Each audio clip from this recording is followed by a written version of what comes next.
तो महर्षि महेश योगी जी ने उन शाश्वत सिद्धांतों को दुनिया के सामने रखा और यही हमारी प्राचीन वैदिक परंपरा थी। इसीलिए आपने शब्द सुना होगा कि वेदों में ऋषियों के लिए जो शब्द प्रयोग होता है वो क्या होता है? मंत्र दृष्टा ऋषि, मंत्र करता नहीं। क्योंकि जो भी मंत्र हैं वो प्रकृति के उन गूढ़ रहस्य और शाश्वत सिद्धांतों के हैं जो इटर्नल हैं। उसमें आपने कुछ बनाया नहीं है, सिर्फ देखा है।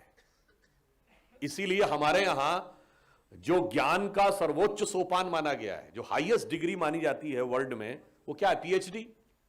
पीएचडी को हिंदी में अंग्रेजी में क्या कहते हैं? Doctor of philosophy. फिलॉसफी का मतलब क्या है? Sophia is a Latin word for books.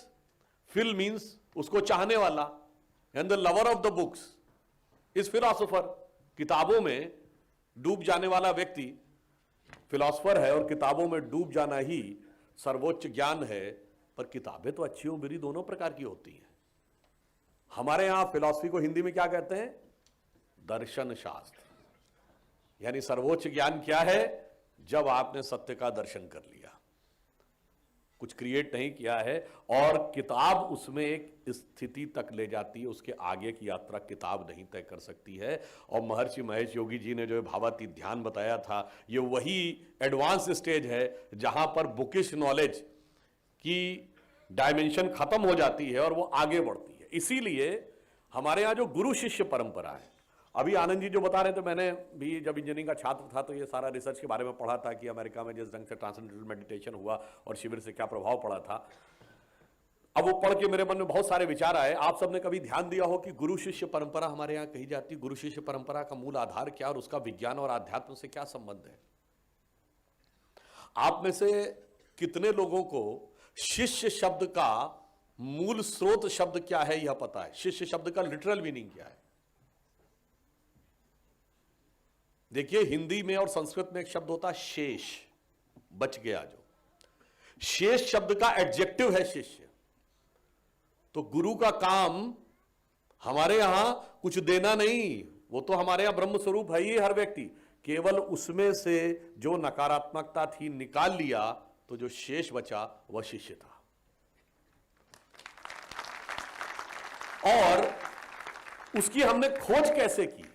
जैसे अगर आपसे पूछा जाए, जब विज्ञान की बात आती तो कहते हैं भारत में सबसे बड़े विज्ञान खोज की, एनी लेमैन कैन टेल, भाई इंडिया ने जीरो खोजा, शून्य खोजा।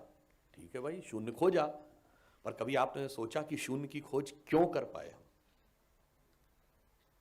शून्य की खोज इसलिए कर पाए क्योंकि जो लोग गणित के, मतलब सामान्य गणित तो सभी ने पढ़ी होगी, 10वीं क्लास तक तो कम से कम। अगर आप किसी संख्या को किसी संख्या से डिवाइड करें, x divided by n is equal to something. अब अगर n की वैल्यू आप कम करते चले जाएं तो कोई संख्या डिवाइडेड बाई 20 से जो वैल्यू होगी उसकी जब 10 से डिवाइड करेंगे तो वैल्यू उसकी ज्यादा होगी रिजल्ट की। x डिवाइडेड बाई 10 से ज्यादा वैल्यू x डिवाइडेड बाई 5 की होगी। और जब और आप कम करते चले जाएंगे, 5, 4, 3, 2, 1, x divided by 1 is equal to x and x divided by 0 is equal to infinity। इसका अर्थ क्या हुआ कि अनंत का रास्ता शून्य से होकर जाता है, और हम अनंत को खोज रहे थे, इसलिए शून्य को खोजने में सफल हुए।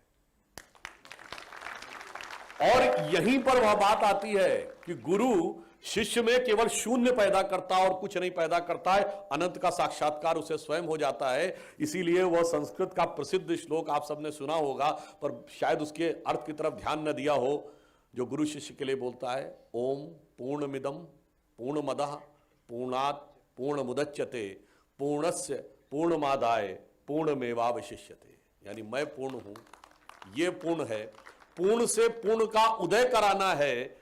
मैंने इस पूर्ण में से पूर्ण निकाला तो शेष जो बचा वो भी पूर्ण था। If you take infinity out of the infinity, the residual will always be infinity.